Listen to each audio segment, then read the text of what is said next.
And Joseph could not restrain himself before all those who stood by him, and he cried out, "Make everyone go out from me." So no one stood with him while Joseph made himself known to his brothers. And he wept aloud, and the Egyptians in the house of Pharaoh heard it. Then Joseph said to his brothers, "I am Joseph. Does my father still live?" But his brothers could not answer him, for they were dismayed in his presence. And Joseph said to his brothers, "Please come near to me." So they came near. Then he said, "I am Joseph, your brother, whom you sold into Egypt.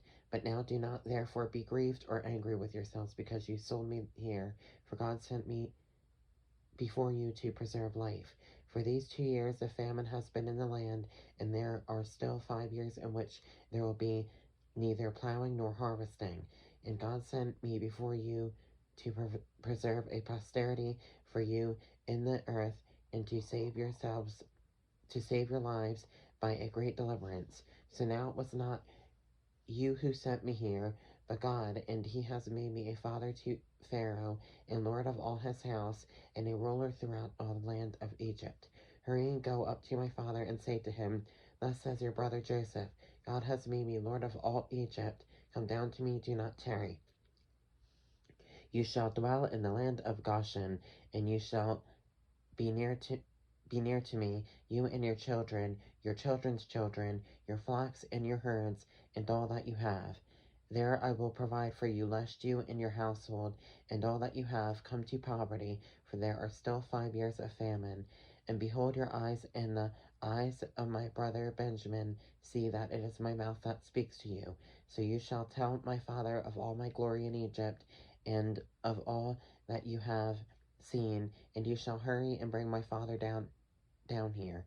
Then he fell on his brother Benjamin's neck and wept, and Benjamin wept on his neck. Moreover, he kissed all his brothers and wept over them, and after that his brothers talked with him.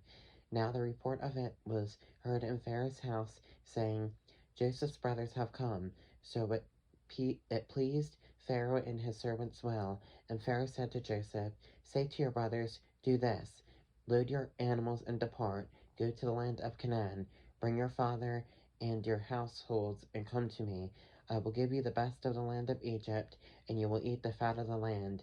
Now you are commanded, do this. Take carts of the land of Egypt for your little ones and your wives. Bring your father and come.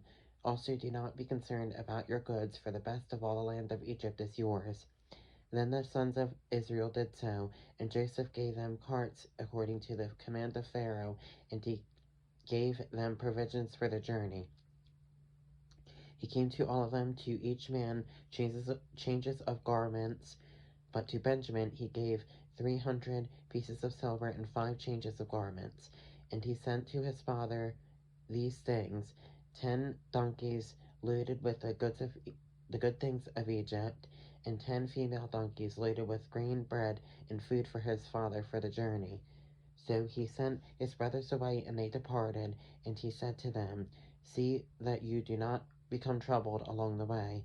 Then they went up out of Egypt and came to the land of Canaan, to Jacob their father. And they told him, saying, Joseph is still alive, and he is governor over all the land of Egypt. And Jacob's heart stood still, because he did not believe them. But when they told him all the words which Joseph had said to them, and when he saw the carts which Joseph had sent to carry him, the spirit of Jacob their father revived. Then Israel said, It is enough. Joseph my son is still alive. I will go and see him before I die.